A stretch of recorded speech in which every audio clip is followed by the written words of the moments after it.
സകല ലോകത്തിൻ്റെയും രാജാവും എന്റെ കർത്താവുമായ നമ്മുടെ ദൈവം വാഴ്ത്തപ്പെട്ടവൻ, ആ ധന്യവും നിസ്തുല്യമായ നാമത്തിൽ വീണ്ടും എല്ലാ ദൈവമക്കൾക്കും ഹൃദ്യമായ സ്നേഹവന്ദനം അറിയിക്കുന്നു. I extend my very, very loving gratitudes and greetings to every one of you in the matchless and wonderful name of our Lord and Savior Jesus Christ. This midnight here in the UK, early morning there in India, and late evening there in the US and Canada. We had a little confusion about the timing of the program. That's why I was not able to inform Sumit well in advance about the time change. I think many of my other Indian colleagues also have the problem of not being able to join us on time because of the time change. If these Western people go on changing time like this, what can we poor Indians do? We don't know. We don't do anything. We are stable on time. And you guys are not stable even on time. Then what else can we trust you with? I don't know. Anyway, let's come to our topics as quickly as we can. Jerusalem in this war. ഈ യുദ്ധത്തിൽ യെരുശലേം നഗരം. You must be wondering why I selected that topics for our talk today. എന്തിനാ ഇന്ന് തരുന്നത്? The simple reason, there is nothing more serious to talk these days than the relevance, significance, and role and fate of the city of Jerusalem connected with the present war. ഇന്നത്തെ യുദ്ധവുമായി ബന്ധപ്പെട്ട് യെരുശലേം നഗരം എന്ന വിഷയത്തെക്കാട്ടിൽ കുറെ കൂടെ serious ആയ ഒരു വിഷയം നമ്മളെപ്പോലുള്ള ഒരു ഗ്രൂപ്പിന്റെ ഓപ്പൺ ടോക്കിന് എടുക്കാനുണ്ടെന്ന് എനിക്ക് തോന്നുന്നില്ല. That's why I decided to choose this particular subject itself. Then for the last 1 week, and in fact, I've been going through my scribbles, my jotting downs. Oh, it went into so many pages. Usually, if I want to give a presentation, I make some 20 slides, the maximum. This time I made 50 slides. Doesn't go anywhere. And what am I going to do? I can't be sitting with you for many hours. Then I thought I need 5 lessons like this to finish these topics. We don't have time for that either. I have to finish it today itself. So I'm trying to run as fast as I can and finish as much as I can. That doesn't mean that the things that I'm going to teach you today is everything. ഇന്ന് ഞാൻ പറയാൻ പോകുന്ന കാര്യങ്ങളാണ് ഈ സബ്ജക്റ്റിലുള്ള മുഴുവൻ കാര്യങ്ങളും. ഇതിനപ്പുറത്തൊന്നുമില്ല എന്ന് ആരും ചിന്തിക്കരുത്. I might be able to give you a portion of it, but not the full story of it. The city of Jerusalem, that's our topics. So Sumit, I need your support. Yes. There is a gentle lady sitting in our class. Her name is Grace, and yes, in bracket Krupa. Yes, sir. So if you can have look at her, kindly unmute her. Yes. She has agreed to read a couple of Bible verses for us in the Malayalam language. And people who read the English Bible can certainly look up those verses in your Bible all by yourself. The first topics, Krupa, I'm going to make a little change. The first you're going to read Psalms 132, Psalms 132, verses number 13 and 14. 13 14 വാക്യങ്ങൾ. യഹോവ സിയോനെ തെരഞ്ഞെടുക്കുകയും അതിനെ തന്റെ വാസസ്ഥലമായി ഇച്ഛിക്കുകയും ചെയ്തു. അത് എന്നേക്കും എന്റെ വിശ്രാമമാകുന്നു. ഞാൻ അതിനെ ഇച്ഛിച്ചിരിക്കയാൽ ഞാൻ അവിടെ വസിക്കും.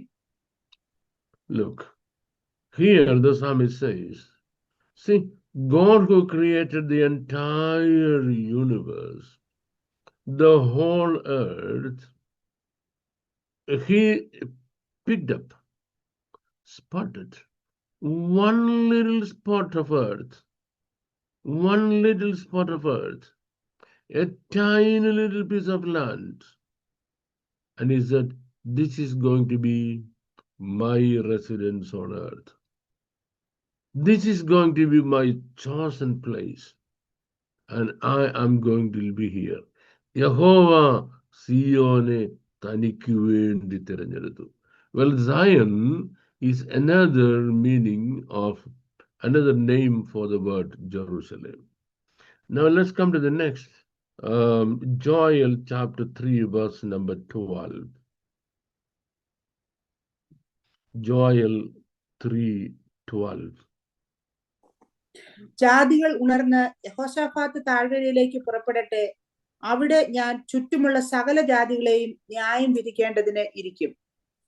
The Lord said, let the entire nations of the world, you wake up. Come to Jerusalem. And in Jerusalem, you will see a massive valley called the Valley of Jehoshaphat or Megiddo. ഇങ്ങ് വാ, യെരുശലേമിൽ വാ, അവിടെ ഒരു വലിയ മൈതാനം ഞാൻ ഒരുക്കാൻ പോവാ. എന്തിന്? I'm going to sit there to pronounce my judgment on every one of you. നിങ്ങളുടെ മേലുള്ള ന്യായവിധി കേൾക്കാൻ വരാനായിട്ട്. Now the next is Isaiah chapter 2 verse number 3. Isaiah chapter 2 verse number 3. അനേക വംശങ്ങളും ചെന്ന് വരുവീൻ, നമുക്ക് യഹോവയുടെ പർവ്വതത്തിലേക്ക്, യാക്കോബിൻ ദൈവത്തിന്റെ ആലയത്തിലേക്ക് കയറി ചെല്ലാം. അവൻ നമുക്ക് തന്റെ വഴികളെ ഉപദേശിച്ചു തരികയും നാം അവന്റെ പാതകളിൽ നടക്കുകയും ചെയ്യും എന്ന് പറയും. സിയോനിൽ നിന്ന് ഉപദേശവും യെരുശലേമിൽ നിന്ന് യഹോവയുടെ വചനവും പുറപ്പെടും. Fantastic. So what is going to be the fate of Jerusalem? I told you 3 stages of it. That means it has a past, it has a present, and it has a future. The city of Jerusalem has a past, a present, a future. What is the past? The past, the Lord chose it. കർത്താവ് ഇതിനെ തിരഞ്ഞെടുത്തു. What is the future?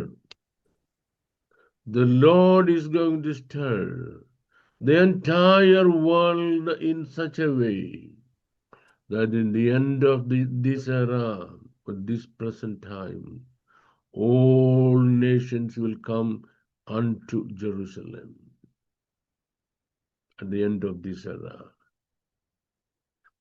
That is the present.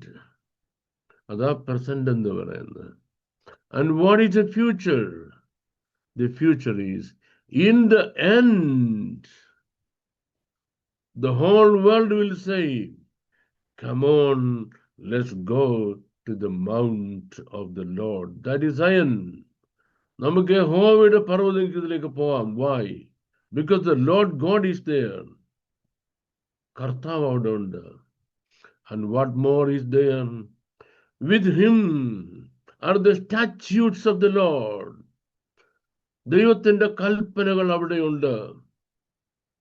And let's go and let us be judged, ruled, governed by him. അവനാൽ ഭരിക്കപ്പെടേണ്ടതിന്, അവനാൽ നിയന്ത്രിക്കപ്പെടേണ്ടതിന്, അവന്റെ പ്രജകളായി മാറുവാൻ നമുക്ക് അവിടെ കയറി പോകാം.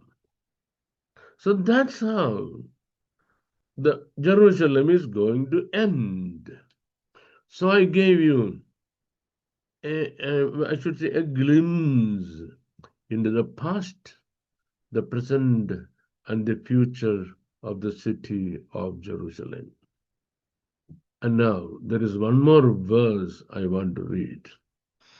That's a prophetical verse. Psalms 102 verses number 15 onwards. Sister, first read the first 2 verses, 15 and 16. യഹോവ സിയോനെ പണിയുകയും തന്റെ മഹത്വത്തിൽ പ്രത്യക്ഷനാവുകയും അവൻ അഗതികളുടെ പ്രാർത്ഥന കടാക്ഷിക്കുകയും അവരുടെ പ്രാർത്ഥന നിരസിക്കാതിരിക്കുകയും ചെയ്തതുകൊണ്ട്. Yes, that's fine. The Lord will build Zion. യഹോവ സിയോനെ പണിയും. And he will appear there in his glory. അവന്റെ മഹത്വത്തിൽ അവിടെ പ്രത്യക്ഷമാകും. And he will listen to the cries of the poor. അഗതികളുടെ പ്രാർത്ഥന കേൾക്കും. And he will not rule out the supplication of the humble.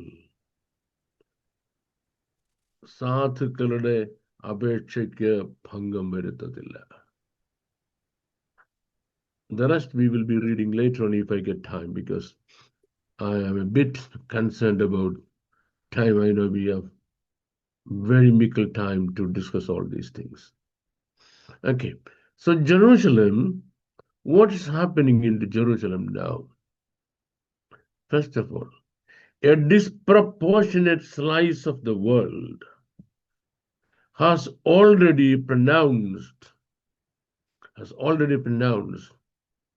their unwillingness or their reluctance to support Jerusalem in a crucial war, which the world says Israel started, but the reality is Iran started. Israel യുദ്ധം തുടങ്ങിയെന്ന് പറഞ്ഞ് ലോകം ഇസ്രയേലിനെ പഴി പറയുന്ന ഒരു യുദ്ധത്തിൽ ഇപ്പൊ നമ്മൾ കാണുന്നത്. The truth is, Israel did not start this war, but Iran started this war.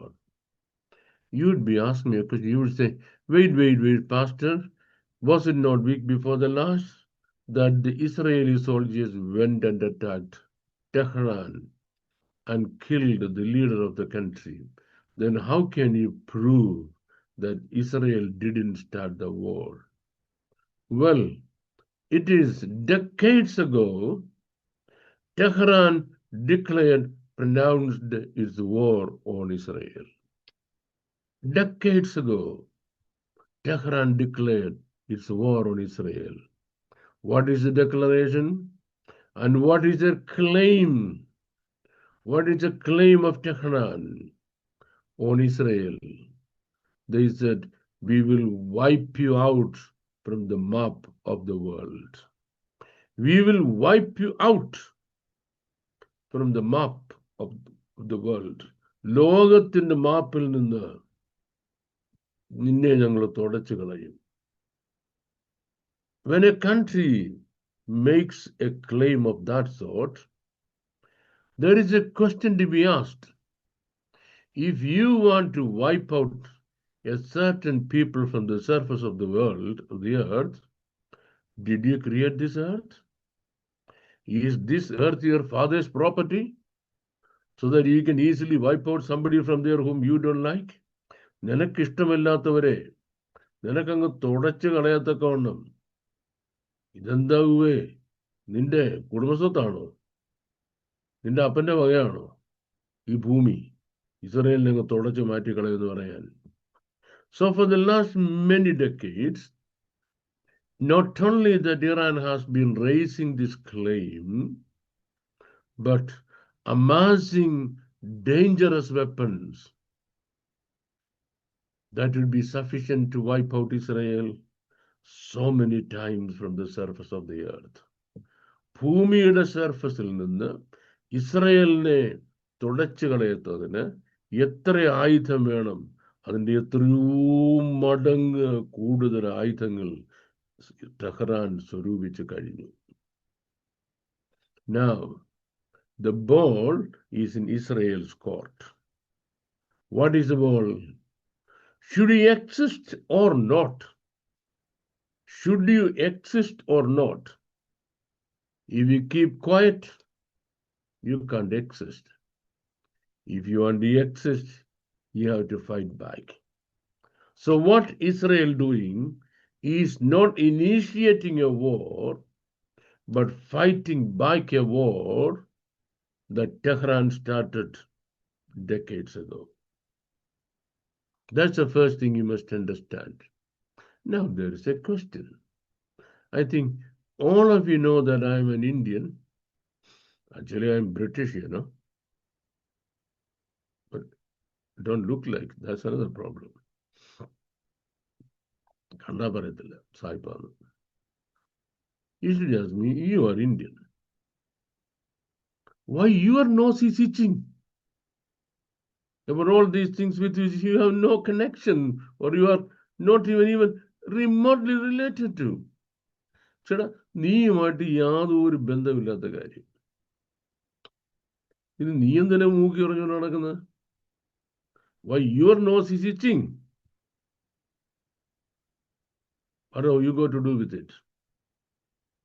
That's what, unfortunately, majority Christian world thinks. Well, they say, Jerusalem, that is Israel's concern. Israel's problem, not our problem. Are you following me? Jerusalem, whose problem? Israel's problem, not our problem. Are we even remotely related to this little city?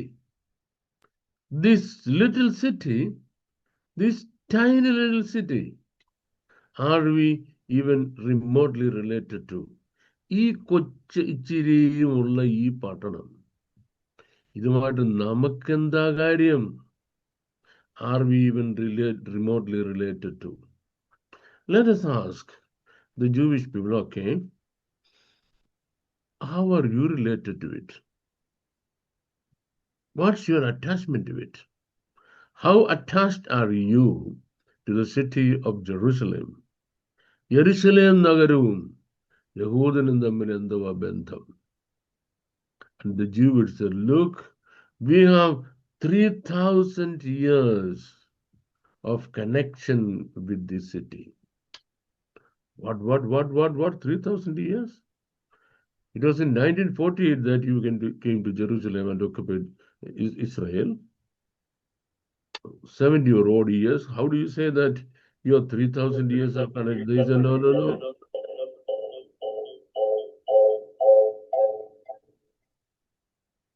They say, no. 3,000 years ago, there lived a king whose name was King David.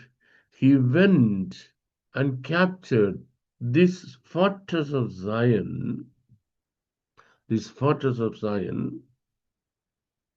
and he sort of renamed it as Jerusalem,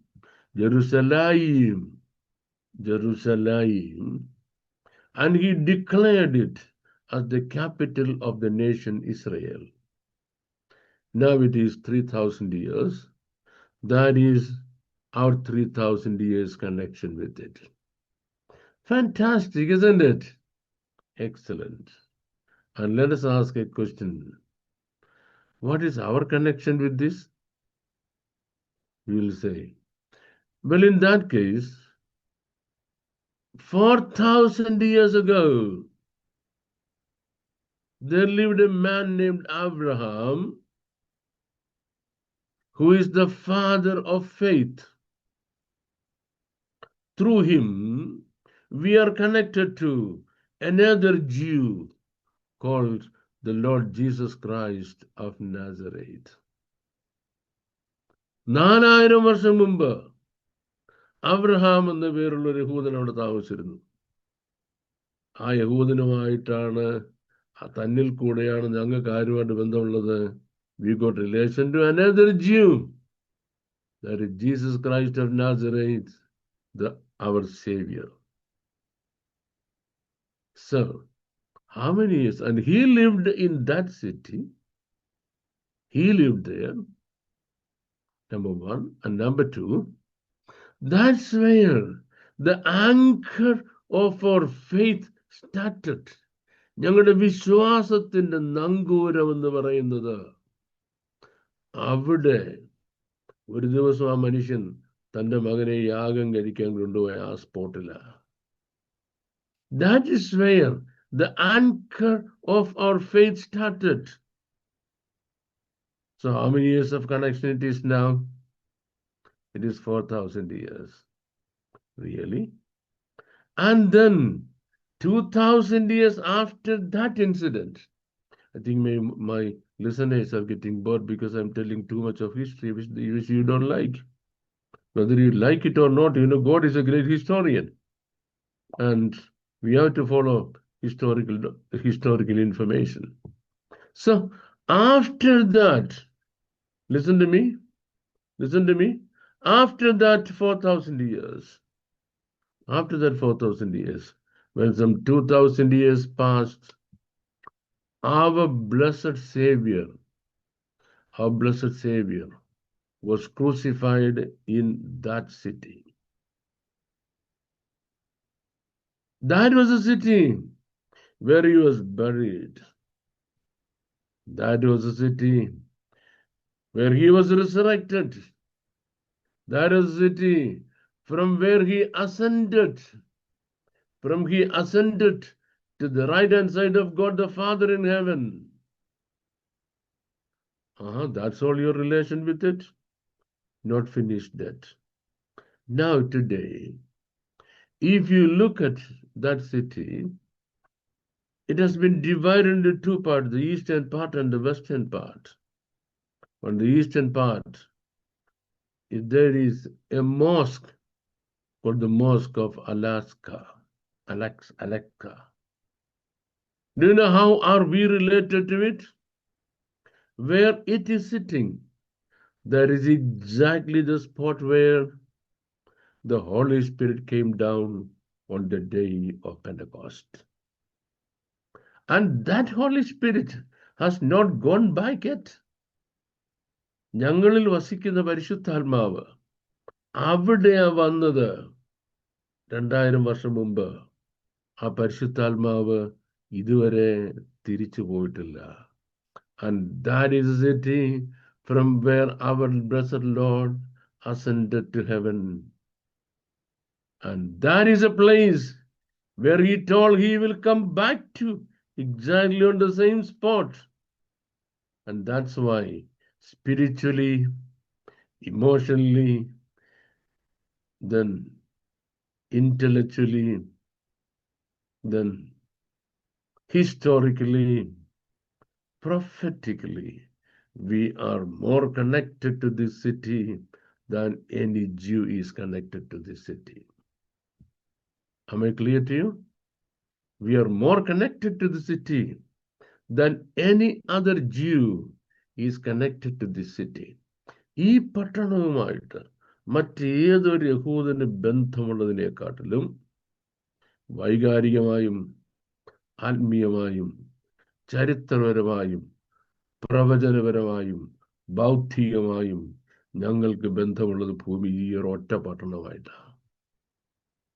There is no other city in the world with which we have so much of emotional, intellectual, historical, spiritual attachment as much as we have with this city. Oh, that's all? It ends there? No, it doesn't end there. Why does it end there? Because once that Son of David has come back, are you following me? Once the Son of David has come back, what's going to happen? We are going to be the custodians of this city for the next 1,000 years. I think all of you are sleeping. Do you get any clue? I'm going to say that once again. The Jews are related to this city only for 3,000 years. We are already connected with this city for 4,000 years.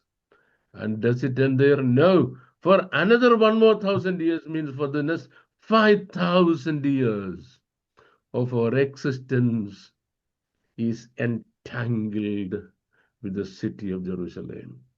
5,000 years of our existence is entangled with this city of Jerusalem. നമ്മുടെ നിലനിൽപ്പിന്റെ 5,000 വർഷങ്ങൾ ഏതുമായിട്ട് കണക്റ്റഡാ? ഈ പട്ടണമായിട്ട് connected. That's why we respond to one call. ഒരു ആഹ്വാനത്തോടെ നമ്മൾ respond ചെയ്യും. What is that call, that one call to which we respond?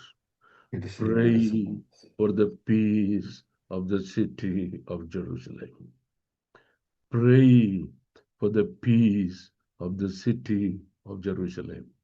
Pray for the peace of the city of Jerusalem. I got hundreds and hundreds of pieces of information to drive home to you this late night about the city of Jerusalem. I tell you, there are so many capital cities in this world. No other city has such uniqueness, such geographical, topographical, historical uniqueness as this city has.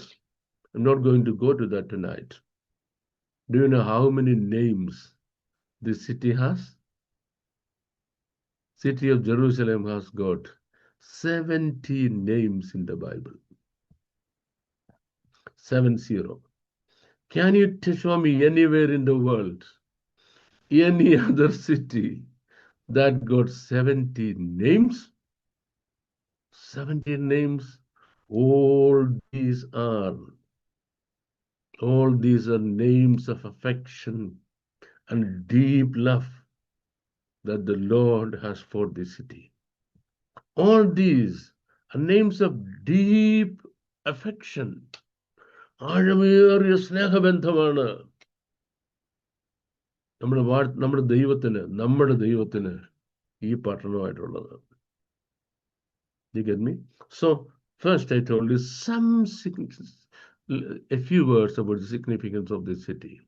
And the next thing I want to tell you is, no other city in the world has faced so much warfare, destructions and restorations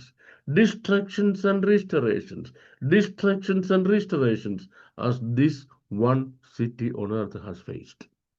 ഭൂമിയുടെ ഉപരിതലത്തിൽ ഈ ഒരു പട്ടണം നേരിട്ടതുപോലെ കഷ്ടങ്ങളും ത്യാഗങ്ങളും പ്രയാസങ്ങളും നാശങ്ങളും destruction face ചെയ്ത് വേറെ ഒരു പട്ടണവുമില്ല. You would ask me how many times? My answer, 17 times. 17 times the city of Jerusalem had been wiped out from the surface of the world. 17 times. What? Wiped out. What? From the surface of the world. From the surface of the world. And when it was wiped out by the Babylonians, 70 years later, God gave them a chance to go back. Babylon, since ഈ city നശിപ്പിച്ചു കഴിഞ്ഞാൽ 70 വർഷം കഴിഞ്ഞ് ഈ സിറ്റിയിൽ തിരിച്ചു വണ്ടി അനുവാദം കൊടുത്തു. When that permission was given, the Jewish people had already got settled so comfortably well in Babylon that they did not want to go back. So only a smattering of them. ഈ സ്മാറ്ററിങ് നമ്മൾ ഇച്ചിരിയെന്നുള്ള പറയുന്നത് മലയാളത്തിൽ ഇച്ചിരിയെന്ന്. The English is smattering. Only a smattering of them went back to rebuild Jerusalem. And what about the rest of them?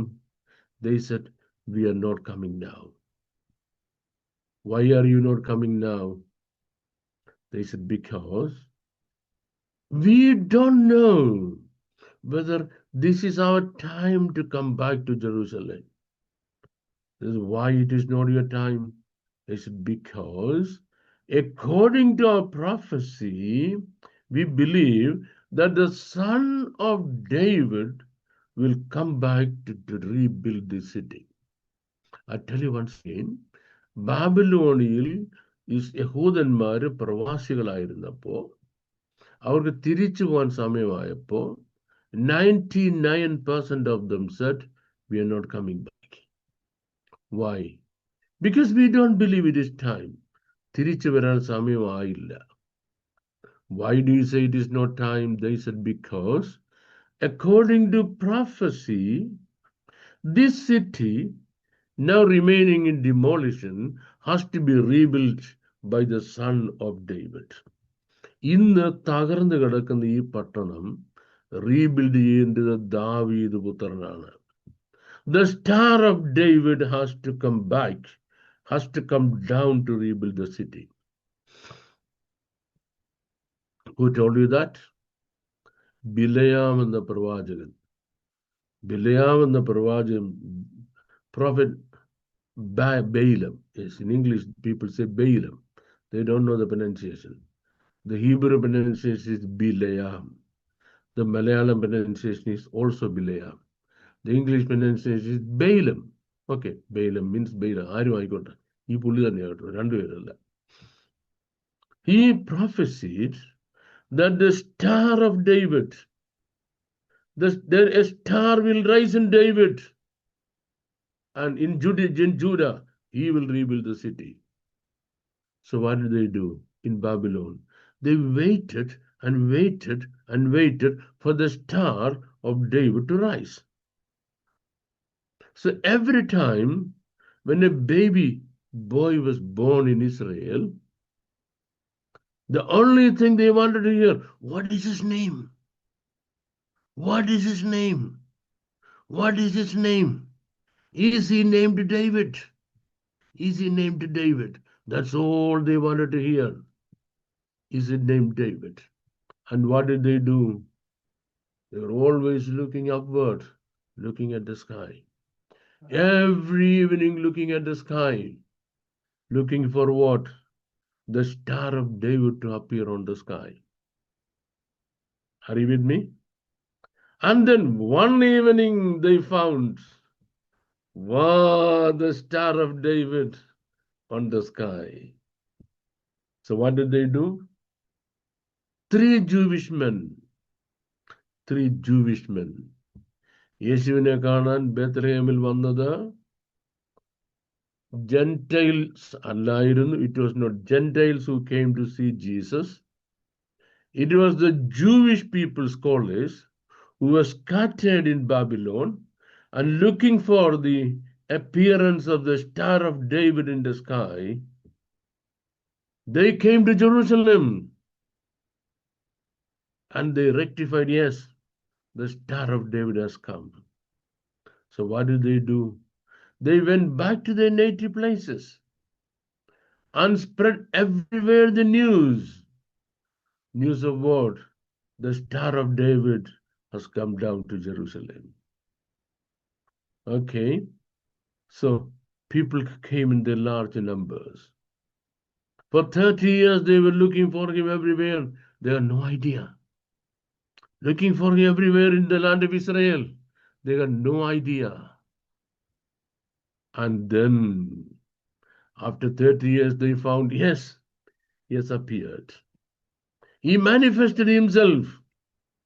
Where did he manifest himself? In the river Jordan, and then up in the Galilee. And then up in the Galilee. What did they do? They all came to see him. See whom? To see the Mashiach. Or the son of David of their promise. ഒരു വാഗ്ദത്തത്തിലെ ദൈവത്തിനെ കാണാൻ വന്നതാ. വന്നപ്പോ ആരെയാ കണ്ടത്? They saw a Galilean carpenter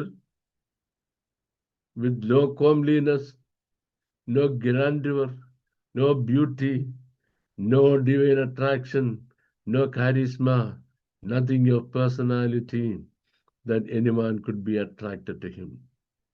Look at the poor version of Prophet Isaiah about him.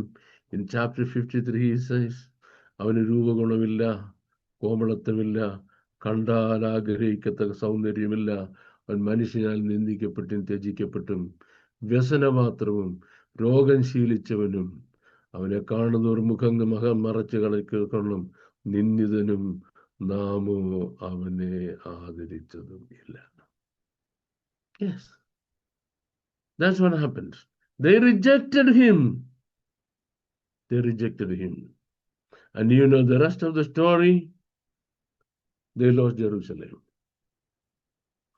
They lost everything. and they had to flee for their life.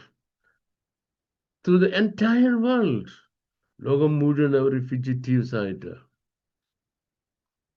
Our dispersed ആയിട്ട്, dispersed. That's why we have the word diaspora, dispersed, ചിതറിപ്പോയി. There was God's plan in it. And then this city of Jerusalem, which remained desolate for so many centuries,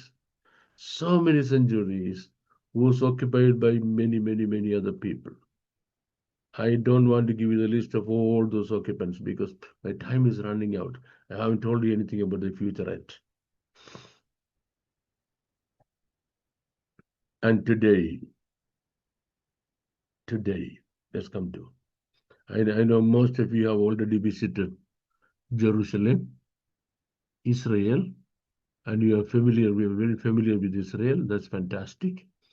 And what I'm going to tell, I don't know whether you have watched or you have not watched. Okay, listen to me. What is the city like today? First of all, the vision, God's plan about the city, they got long lost somewhere. When they were scattered all over Europe, because of their special skills, they got themselves established.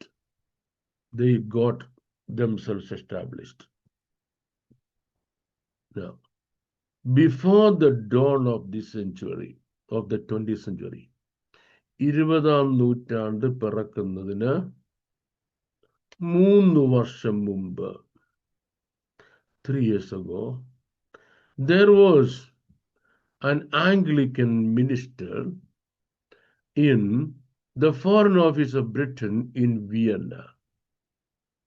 വിയന്നയിലെ British foreign ഓഫീസിൽ ഒരു Anglican minister ഉണ്ടായിരുന്നു. He had a revelation that it is time for the Jewish people to go back to their homeland, to rebuild and to reoccupy the land. This Anglican priest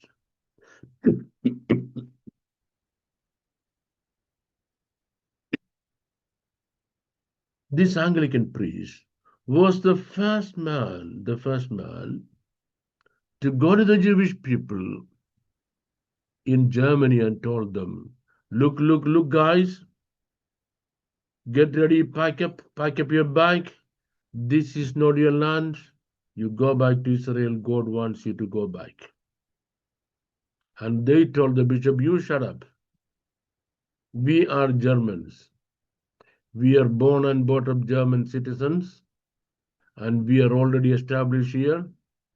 80 or 85 or 90% of German economy is being run by us, and we are not going to go back. I remember telling this story before. Then God brought in another prophet all the way from Soviet Russia to speak in Germany. Vladimir Shibonsky. Vladimir Shibonsky was a Russian Jew who traveled all over Germany and spoke to them. There is time for them to go back to their homeland. God is waiting for them there. And the Jewish people, they didn't believe. And they killed Vladimir Shibonsky. When they killed Vladimir Shibonsky also, then God found they must be treated rather harshly.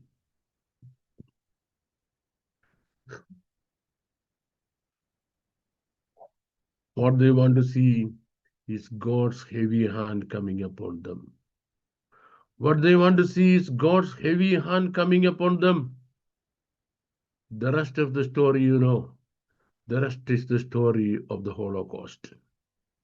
The rest is the story of the Holocaust. As a result of the Holocaust, when they lost 60 lakh of their members. 60 ലക്ഷം ജനസംഖ്യയിൽ 60 ലക്ഷം നഷ്ടപ്പെട്ടപ്പോ കരഞ്ഞുകൊണ്ട് അവർ തിരിച്ചിവിടെ വന്നു. ഇസ്രയേലിൽ കരഞ്ഞുകൊണ്ട് തിരിച്ചിവിടെ വന്നിട്ടും എന്നാ ഗുണം? എൻ്റെ ഭാഷയിൽ പറഞ്ഞ നോ ഗുണം. കാരണം ഒരുത്തിന് എന്തോ ഇല്ല. ദൈവബോധം എന്നൊരു സാധനം ഒരെണ്ണത്തിന്റെ 7 അയലോകത്ത് പോയിട്ടില്ല. ദൈവബോധം, ദൈവഭയം എന്നൊക്കെ പറയുന്നതിന്റെ ഒരംശം ഒരെണ്ണത്തിന്റെ തലയിൽ കയറി പോയിട്ടില്ല. And what is Jerusalem today like? Today, because I want to tell you the future of Jerusalem, because our time is running out, I'm sorry. What is Jerusalem like today?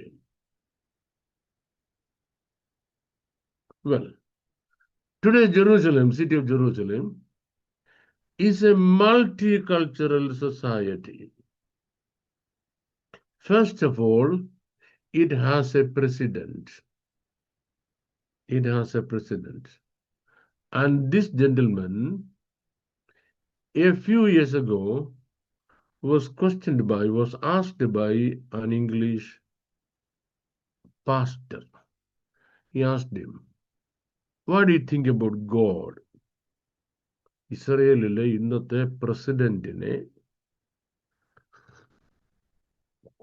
പ്രസിഡന്റിനോട് ഒരു ഇംഗ്ലീഷിലെ പാസ്റ്റർ ചോദിച്ചു, നീ ദൈവത്തെ പറ്റി എന്താ പറയുന്നത്? He asked, what? God? I don't know even that word. I don't know even that word. It is more worldly and sinful than any other city in the world. It has a tiny little Christian population, unfortunately. And there is a Christian church there that is called the Church of the Nativity. One church, and do you know how many groups of Christians there? 36 group of Christians. Understand? Sharon, Assemblies of God, Church of God, IPC, പിന്നെ സ്വതന്ത്രൻ, കിതന്ത്രൻ, ആ തന്ത്രൻ, ഈ തന്ത്രൻ, എനിക്കറിയത്തില്ല. 36 എണ്ണങ്ങൾ, സഭാവിഭാഗങ്ങൾ. എത്ര church building? ഒരു church building. Tell me, who trusts whom? ആരെ വിശ്വാസമാ? അവസാനം എല്ലാം കൂടി തീരുമാനിച്ചെന്നറിയാമോ? ഒരു കാര്യത്തിൽ ഐക്യമുണ്ടായി. ഇതിന്റെ താക്കോല് നമുക്കൊരു മുസ്ലിയാരെ ഏൽപ്പിക്കാം. Let us hand over the key of the church building to a Muslim. Why? Because one Christian group cannot trust the other Christian group. But a few years ago, God had brought in God's man to rule the country, who is the prime minister today, whose name is Benjamin Netanyahu. Benjamin, the son of my right hand. Benjamin means the son of my right hand, Benjamin. Netanyahu. Nathan means given by Yah. ദൈവത്താൽ യഹൂദന് നൽകപ്പെട്ട ഒരു prime minister. I pray for him. I want you also to pray for him. I want you also to pray for the city of Jerusalem. You also to pray for the city of Jerusalem. That is the bond of contention. That's the most important thing. And he sensed the prophetical importance and the prophetical future of the city of Jerusalem. Therefore, this one man came forward, rejecting any threat from anywhere in the world, and started fighting back. And that's how today's war erupted. I want to take you for a few minutes before we close. I want to take you to the capital of the United Nations Organization office building in the US, in New York. The New York people are already ready there, so I know they know it. We people far away from India and me, poor guy in London, we don't know it. We only a hearsay of it. You can go and check what I'm telling is right or wrong. New York people can go and check it. If you don't check it, we will come and check it. Okay. So, outside the front door of the UN office is a massive lump of granite. ഒരു വലിയ lump of granite അവിടെ വെച്ചിട്ടുണ്ട്, വലിയൊരു കാര്യമല്ല. And on it is inscribed half a verse of scripture. ഒരു വാക്യത്തിന്റെ പകുതി അവിടെ എഴുതി വെച്ചിരിക്കുന്നു. എന്തുവാ half a verse of the scripture? I'm always worried when people quote half a verse and half verse. ഈ ആളുകള് ഈ വാക്യങ്ങളുടെ പകുതി വെച്ച് quote ചെയ്യും. People are interested in quoting Bible verse only half. They're scared to quote the full. ഈ പകുതി ഞാൻ നിങ്ങൾ വായിച്ച് കേൾപ്പിക്കാം കേട്ടോ.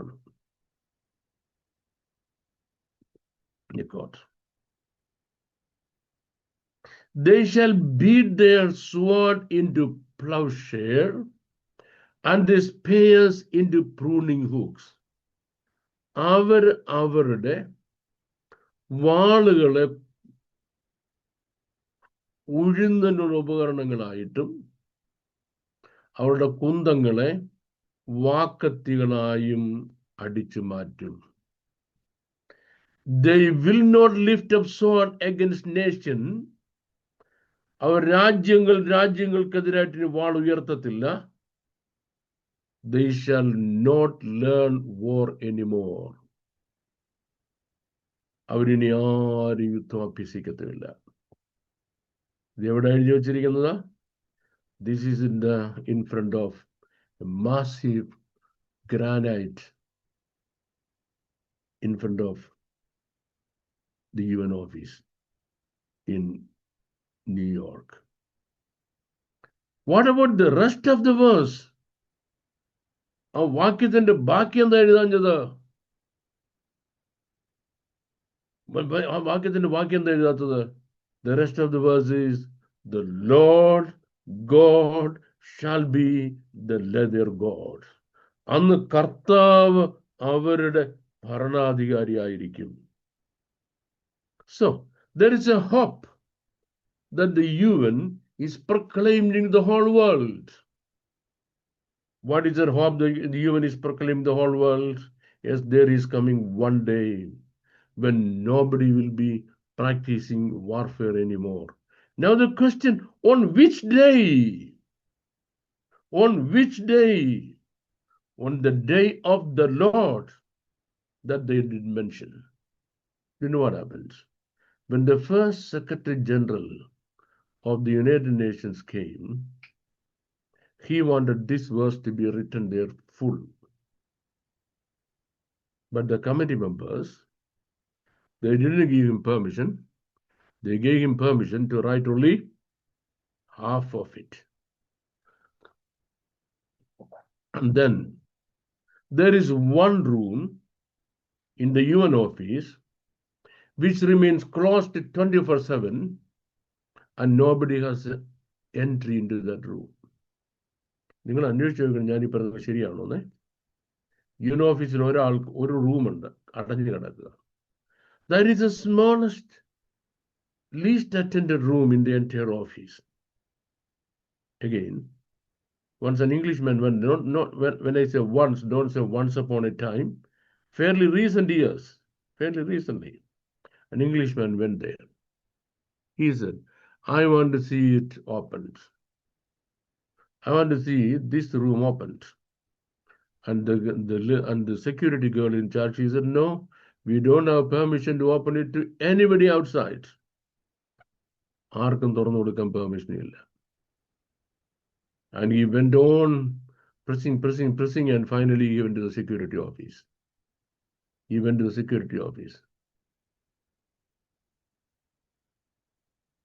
And he spoke to the security officers. അവരോട് പറഞ്ഞു, ഞാൻ ഇംഗ്ലണ്ടിൽ വന്നാൽ എനിക്ക് കാണണമെന്ന് പറഞ്ഞു. Well, Pastor, I went to see this because I know there is a prayer room. In the end, one of the officers took the key and took him to the room. Very small, narrow room with not much light in it.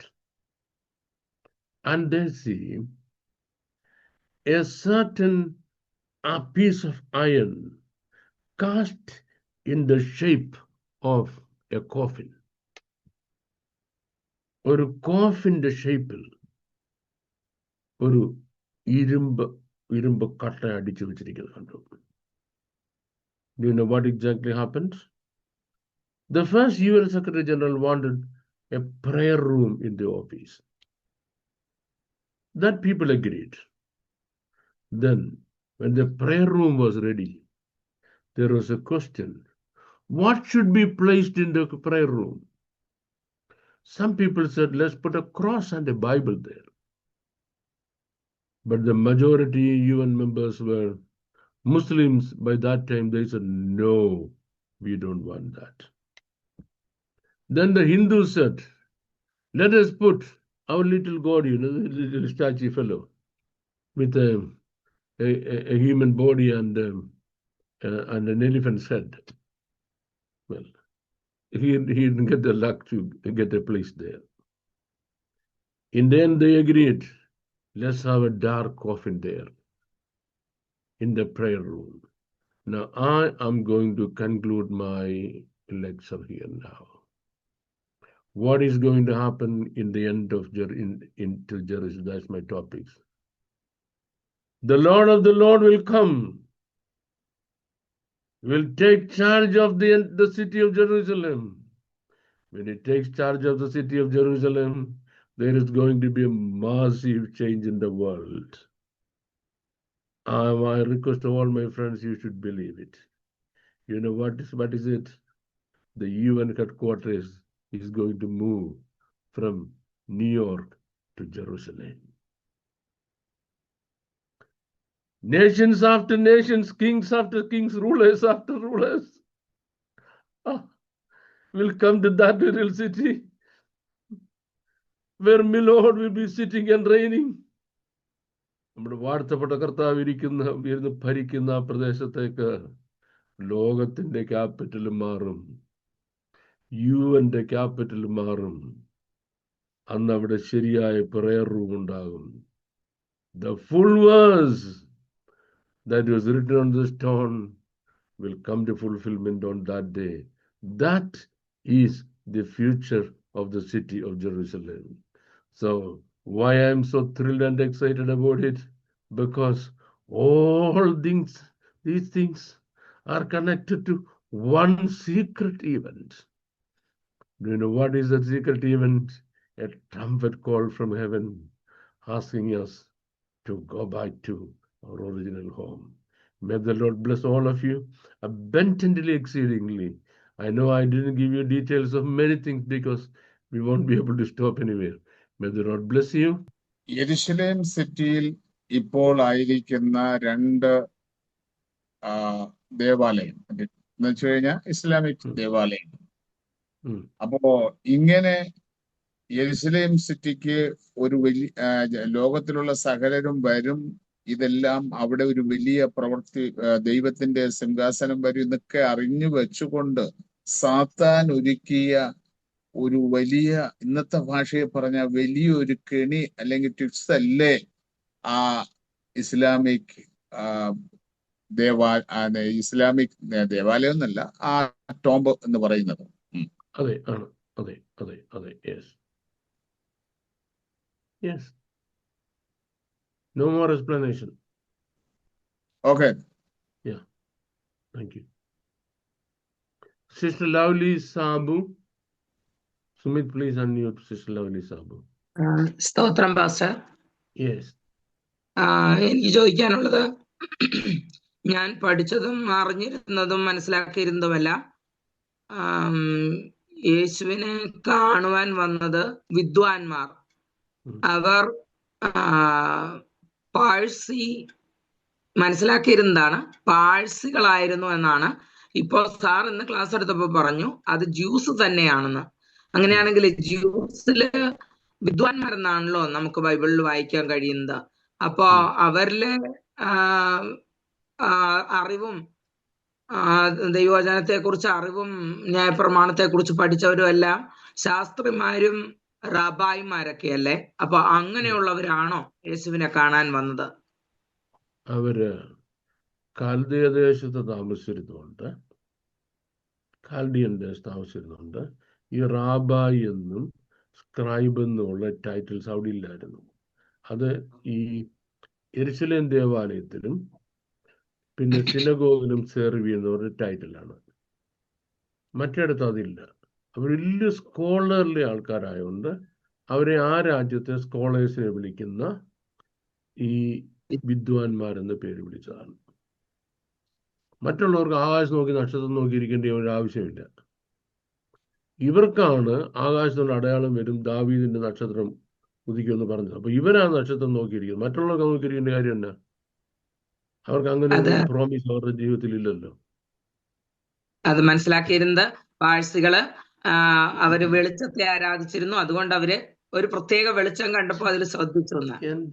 എന്റെ mom, ഞാൻ അതിന് എന്താ മറുപടി പറയേണ്ടത്? ശരി, ഞാൻ വെളിച്ചത്തെ ആരാധിച്ചിരുന്നൊക്കെ പറഞ്ഞാല് we can't give any answer to this. We can't give any answer to it. Okay, thank you. Okay, thank you sir. Welcome. Yes, Pastor Saji Amburi, please unmute Saji Amburi. സാറേ ചോദിച്ചോട്ടെ? പിന്നല്ലാതെ സാറേ, ഈ ഭൂമിശാസ്ത്രപരമായി നമ്മുടെ യഹൂദന്റെ ദേവാലയം ഇരുന്ന അതേ സ്ഥലത്ത് തന്നെയാണോ ഈ ഇസ്ലാം മതവിശ്വാസികളുടെ മോസ്ക് നിലനിൽക്കുന്നത്? പല അഭിപ്രായങ്ങൾ ഇങ്ങനെ പറഞ്ഞിട്ടുണ്ട്, അവിടെ അല്ല, അത് വേറെ സ്ഥലത്താണെന്നൊക്കെ പലരും ഇങ്ങനെ അമ്പൂരിലായിരിക്കും.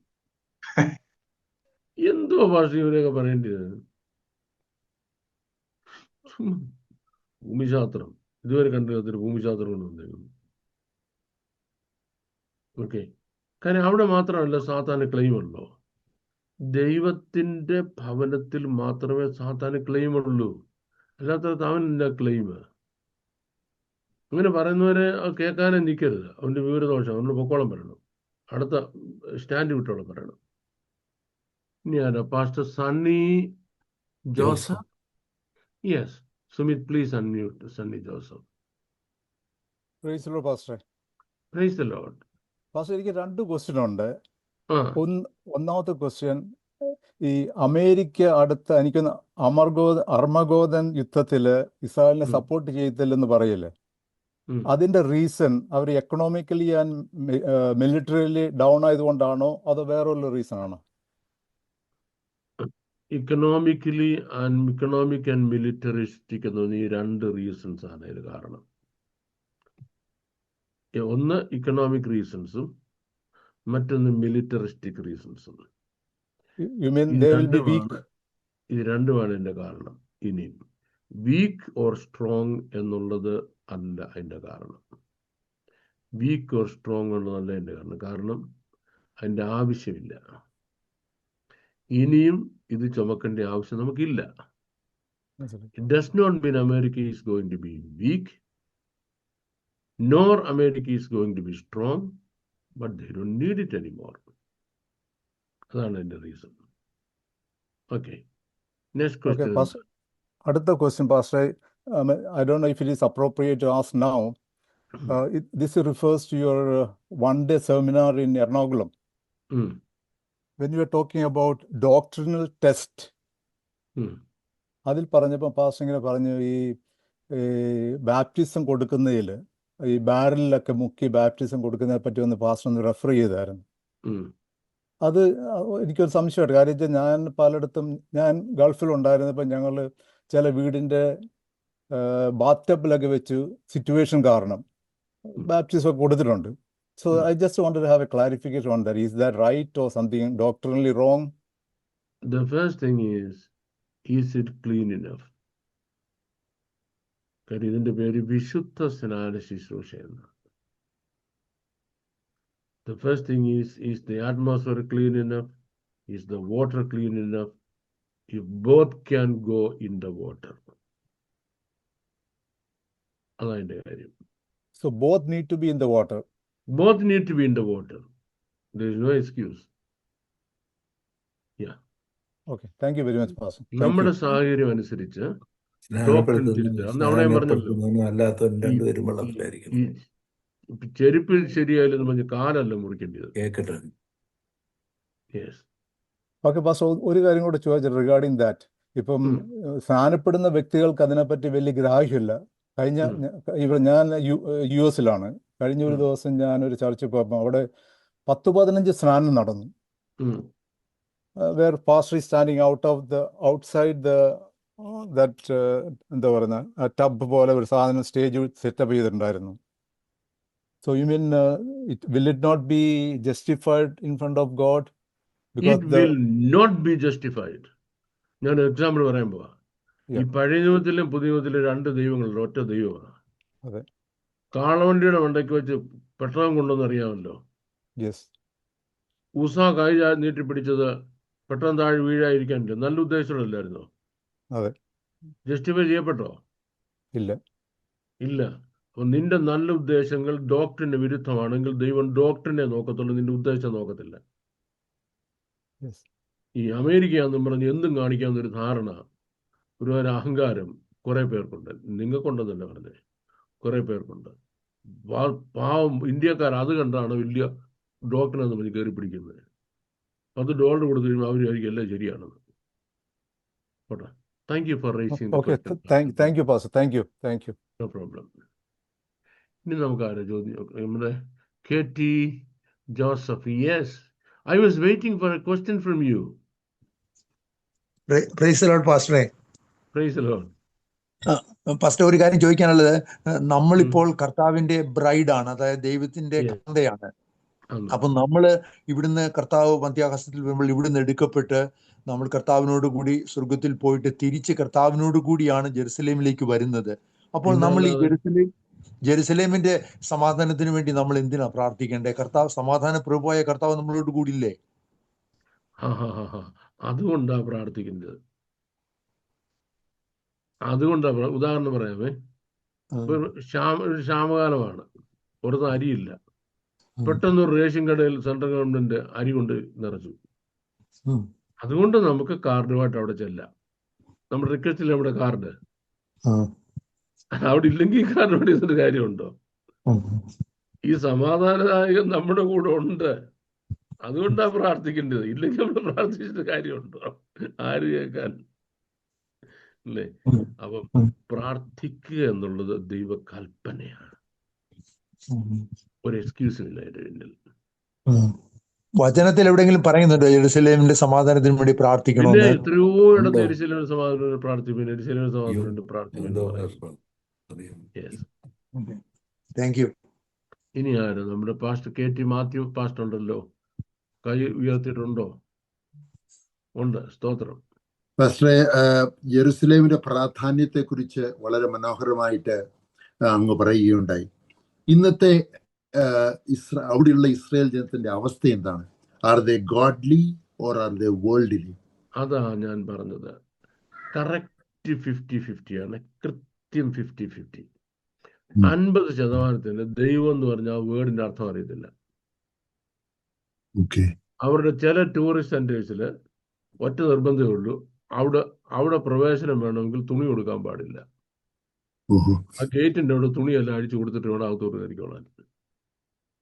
അപ്പൊ എന്തൊരു പെയ്ഗൻ സിറ്റിയാണത്. അപ്പം അത്ര വഷളത്വമാണ് 50%. ഇനി മറ്റേ 50%ഓ, എന്റെ ദൈവമേ ഉപവാസവും കരച്ചിനും അല്ല ഒരു കാര്യമില്ല. അതാണ് ഇന്നത്തെ യെരുശലേം. Okay okay, thank you pastor, thank you. Welcome welcome. ഇനി ആരാ? Libin Baby raise. Okay, Libin Baby please. Yes Libin. സാറേ praise the Lord. Praise the Lord. Sir പറഞ്ഞിരുന്നു ഇപ്പോഴത്തെ president of Israel Benjamin Netanyahu. അല്ലല്ല, നോ നോ നോ നോ, അദ്ദേഹം പ്രൈം മിനിസ്റ്റർ, പ്രസിഡന്റ് അല്ല. Okay, then my doubt is over, brother. Okay, thank you. Okay, ഇനി നമുക്ക് നമ്മുടെ Saji pastor വീണ്ടും വന്നു. സ്തോത്രം. സാറേ ഞാൻ ഒന്നുകൂടെ ചോദിച്ചോട്ടെ? പിന്നെ അല്ലാതെ സാറേ, റോമാലേഖനത്തിൽ പൗലോസ് പറയുന്നുണ്ട് ഇങ്ങനെ ഇസ്രായേൽ മുഴുവൻ രക്ഷിക്കപ്പെടുമെന്ന്.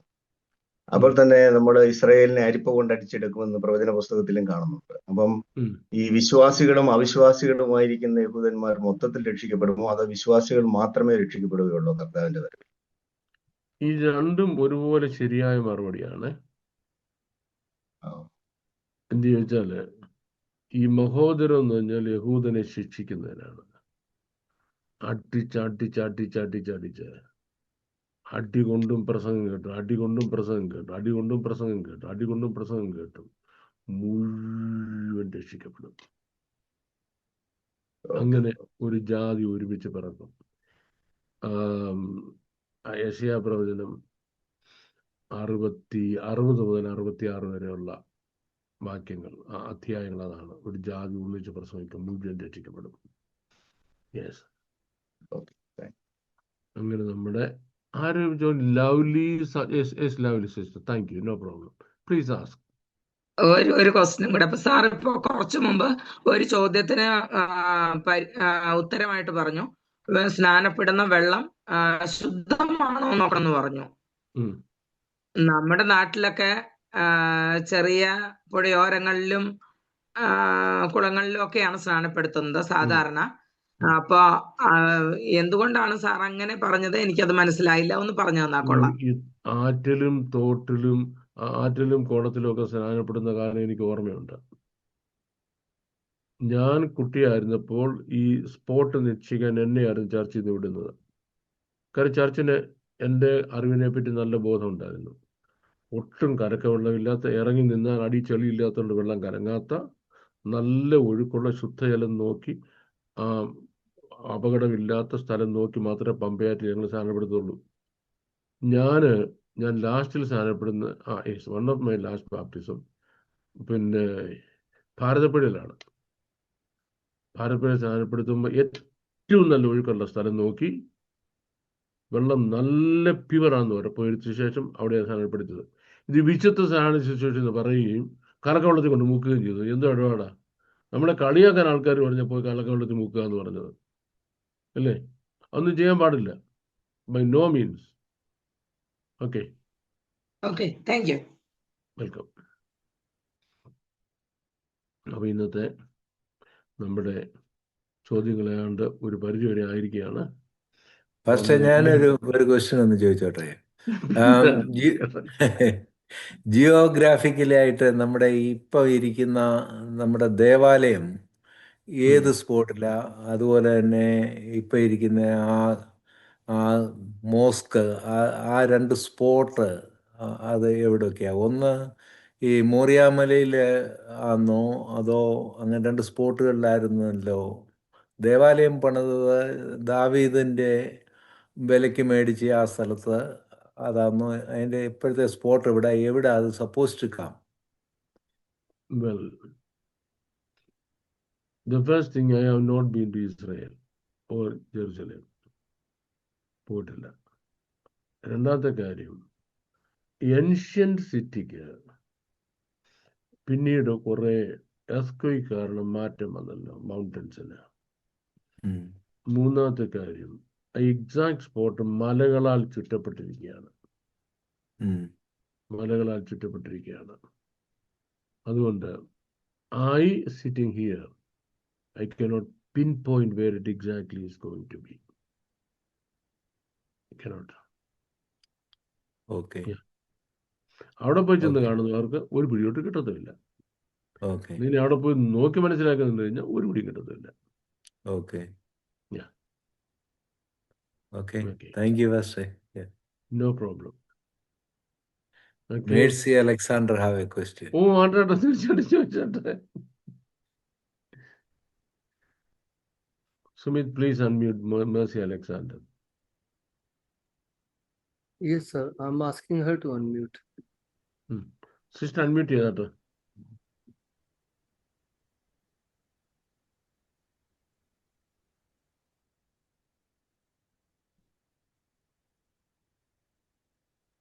Okay, just a moment. ചോദിച്ചോ ഓക്കെ സിസ്റ്റർ. ഓക്കെ സാറേ, മഹോപദ്രവകാലത്ത് യഹൂദന്മാര് രക്ഷിക്കപ്പെടുമെന്ന് പറയുന്നു, അവരെ ശിക്ഷിച്ചും പഠിപ്പിച്ചും ഒക്കെ. അപ്പൊ അന്ന് ജീവിച്ചിരിക്കുന്ന യഹൂദന്മാർക്കല്ലേ ഉള്ളൂ അങ്ങനെ ഒരു രക്ഷ. അപ്പൊ ഇതുവരെ അല്ലേ അതിനിപ്പുറം യേശു ക്രിസ്തുവിനെ മരിച്ചുപോയവരോ? രക്ഷിതാവായി സ്വീകരിക്കാതെ മരിച്ചു പോയവർക്ക് നരകത്തിൽ.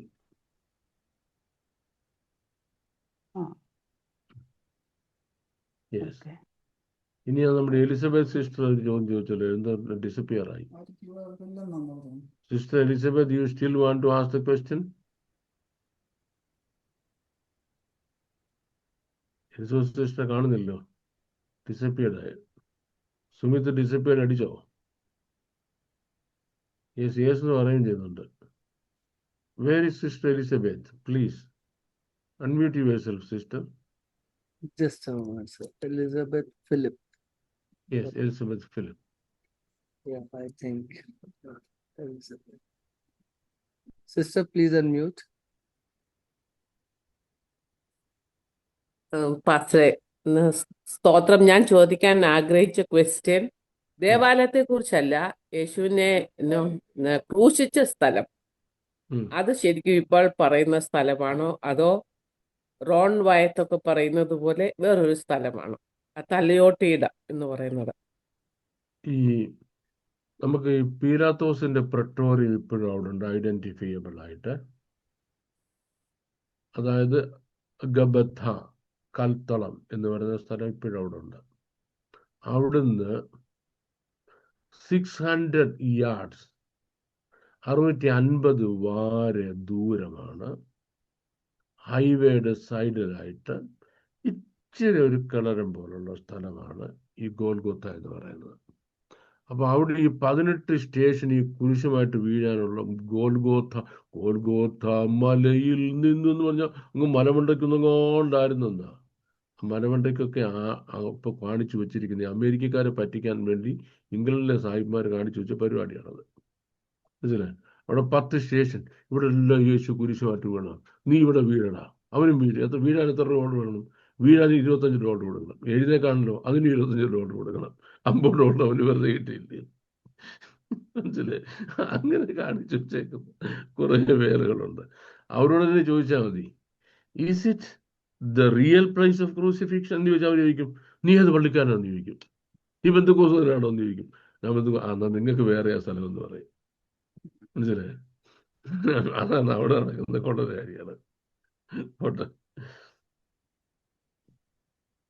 Okay, thank you. യെസ്, ഐബ് ജോർജ് കൈവല്ലോ. ഐബ് George, you have question to ask? Sumit, please unmute ഐബ് ജോർജ്.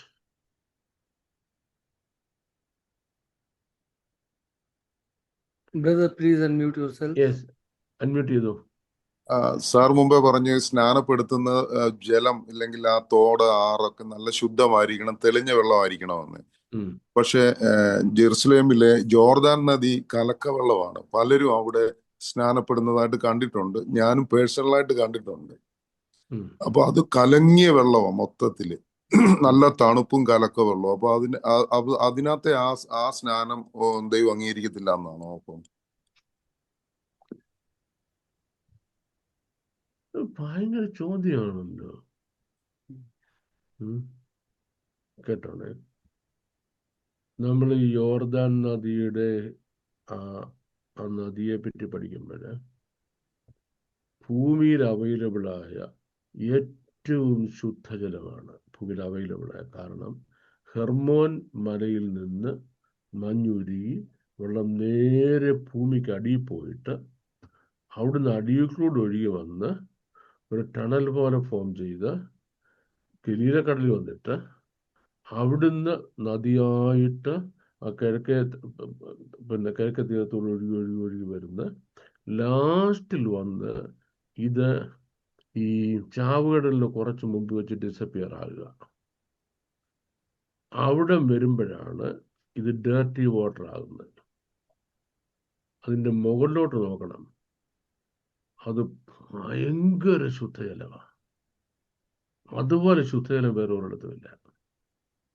നമ്മളുടെ ഒരു ഭാഗം കലക്കവെള്ളമാണെന്നുള്ളത് ശരിയാണ്. യോർദാൻ നദി മുഴുവൻ കലക്കവെള്ളമല്ല. നമ്മുടെ ഇവിടുന്ന് ടൂറൊക്കെ കൊണ്ടുവന്ന ആൾക്കാരെ ആ പ്ലേസിൽ അവരെ എന്തോ പറഞ്ഞാൽ പറ്റിക്കാൻ വയ്യാത്തത്. അത് പറ്റിക്കപ്പെടാൻ തയ്യാറായാണല്ലോ ഇവിടുന്ന് പോകുന്നത് തന്നെ. Okay sir. Okay, thank you. ഒരാൾ വന്നല്ലോ, ജോസഫ് പാലമറ്റം. യെസ്, ഒന്ന് അഡ്മിറ്റ് ചെയ്താട്ടെ. യെസ് പാസ്റ്റർ, പാസ്റ്ററിനെ അഡ്മിറ്റ് ചെയ്താട്ടെ. പറ്റുന്നില്ലയോ? ഓക്കെ സാറേ, ഒരു ക്വസ്റ്റ്യന് ഈ സിനഗോഗുകളുടെ ആരംഭത്തെ പറ്റി ക്ലാസ്സിനകത്ത് സൂചിപ്പിച്ചായിരുന്നല്ലോ. ബാബിലോണ്യ പ്രവാസകാലത്ത് എസക്കിയേൽ പ്രവാചകന്റെ സമയത്താണ് എന്ന് പറഞ്ഞപ്പം ബൈബിളിൽ എന്തെങ്കിലും റെഫറൻസ് ആയിട്ട് ഉള്ളതായിട്ട് പറഞ്ഞായിരുന്നു? നമ്മൾ പറയുന്ന കാര്യങ്ങളുടെ ഒരുപാട് കാര്യങ്ങളും ഈ ഇന്റർ ടെസ്റ്റ്മെന്റ് പീരിയഡിൽ ഡെവലപ്പ് ചെയ്ത കാര്യങ്ങളുണ്ട്. അതിൻ്റെ സ്റ്റാർട്ടിംഗ് പോയിന്റ് ബൈബിളിൽ പറഞ്ഞിട്ടില്ല, ആ വേർഡ് മാത്രമേ പറഞ്ഞിട്ടുള്ളൂ. ഫോർ എക്സാമ്പിൾ, ഓൾഡ് ടെസ്റ്റ്മെന്റിൽ പരീശന്മാരില്ല, ശാസ്ത്രിമാരില്ല, ഉണ്ടോ? ഹെരോദ്യരില്ല. പക്ഷേ ന്യൂ ടെസ്റ്റ്മെന്റ് വന്നപ്പോൾ മുഴുവൻ പരീശന്മാരും ശാസ്ത്രിമാരും. ഇവരെവിടെ ഉണ്ടായത്? ബാബേൽ പ്രവാസി വെച്ചാണ്. അപ്പം അതിൻ്റെ ബിഗിനിങ്ങിനെ പറ്റി, അതിൻ്റെ സ്റ്റാർട്ടിങ്ങിനെ പറ്റി നമുക്കൊരു ബൈബിൾ റെഫറൻസ് ഇല്ല. പക്ഷെ അവരുണ്ടല്ലോ, അവരിന്നടത്ത് അവരിടത്തോടും നമുക്ക് വിശ്വസനീയമായ റബ്ബിയാനിക് റൈറ്റിങ്സ് ഉണ്ട്, ഏറ്റവും വിശ്വസനീയമായ. ഇതുപോലെ സിനഗോഗുകളെ പറ്റി നമുക്ക് മോസ്റ്റ് ക്രെഡിബിൾ ആയ റബ്ബിയാനിക് റൈറ്റിങ്സ് ഉണ്ട്. Yes, thank you. God bless you. Sister Elizabeth wants to ask another question. Okay, we give you one more chance, no problem. ഞാൻ പണ്ടൊരിക്കൽ ആ ക്വസ്റ്റ്യൻ ചോദിച്ചതാണ്, ചോദിച്ചല്ല, ഞാൻ പോസ്റ്റ് ചെയ്തതായിരുന്നു. ആർക്കോപ്റ്റിക് കവനന്റ്, അത് ദൈവത്തിന്റെ, അതിനെ നശിപ്പിക്കാൻ പറ്റത്തില്ല. അതിപ്പോഴെവിടെയുണ്ട്? അവര് ഇസ്രായേൽ ആർക്ക് ഓഫ് ദ കവനന്റോ? Okay, ark of the covenant എവിടെ ഉണ്ടെന്ന് എനിക്ക് അറിയത്തില്ല, ഓണസ്റ്റ്ലി. ഒരുപാട് പേര് അതിൻ്റെ അതിൻ്റെ പുറകെ പോയിട്ടുണ്ട്. ലണ്ടനിലെങ്ങും അതിൻ്റെ ഒരു എവിഡൻസും ഇല്ല. ഇനി വേൾഡിലെ ഏറ്റവും വലിയ റിസർച്ച് സെന്ററായ ബ്രിട്ടീഷ് ഞാൻ ലണ്ടനിൽ താമസിക്കുന്നതാണ് പറഞ്ഞു കേട്ടോ. ബ്രിട്ടീഷ് മ്യൂസിയത്തിൽ ഒരുപാട് കാര്യങ്ങൾ കളക്ട് ചെയ്ത് വെച്ചിട്ടുണ്ടെങ്കിലും സെൻഹരീബ് ഇരുന്ന സിംഹാസനം ഉണ്ടല്ലോ, സെൻഹരീബ്, അയാളുടെ സ്വർഗ സിംഹാസനം, ഈവൻ ഫറവോന്റെ രഥചക്രങ്ങൾ പൊക്കിയെടുത്ത് ഇവിടെ കൊണ്ടുവച്ചിട്ടുണ്ട്. ഞാനത് തൊട്ടിട്ടുണ്ട്, എൻ്റെ കൈ കൊണ്ട് തൊട്ടിട്ടുണ്ട്, അതിന് പെർമിഷൻ ഉണ്ടായിരുന്നു, ഇപ്പോഴും ഉണ്ട്. പക്ഷേ ഈ ആർക്ക് ഓഫ് ദ കവനന്റിനെ പറ്റി യാതൊരു ഇൻഫർമേഷനും പറഞ്ഞില്ലേ ഈ ബ്രിട്ടീഷ് മ്യൂസിയത്തിലില്ല ഒന്ന്. എന്നാൽ അതിനെ പറ്റിയുള്ള എന്തെങ്കിലും റൈറ്റിങ്സ് ഉണ്ടോ? ഈ നഷ്ടപ്പെട്ട ശേഷമുള്ള ഒരു റൈറ്റിങ്സും ഇല്ല, ഇവിടെ ഇല്ല. എൻ്റെ റിസർച്ച് വർക്കിൽ ഞാൻ ഇതുവരെ കണ്ടിട്ടില്ല. അതുകൊണ്ട് ആർക്കും അറിയത്തില്ലെന്നും അവർ പറയുന്നതിൽ അറിയാവുന്നവർ പറയുന്നതെല്ലാം കള്ളമെന്നും പറയാൻ എനിക്ക് ഒരു അധികാരമില്ല. പക്ഷെ ഐ ഡോണ്ട് നോ, എനിക്കറിയത്തില്ല. എനിക്കറിയാത്ത കാര്യങ്ങൾ അറിയത്തില്ലെന്ന് മാത്രമേ പറയാൻ പറ്റത്തുള്ളൂ. ദേവാലയത്തിന് അത് വളരെ ആവശ്യമാണല്ലോ പാസ്റ്ററെ.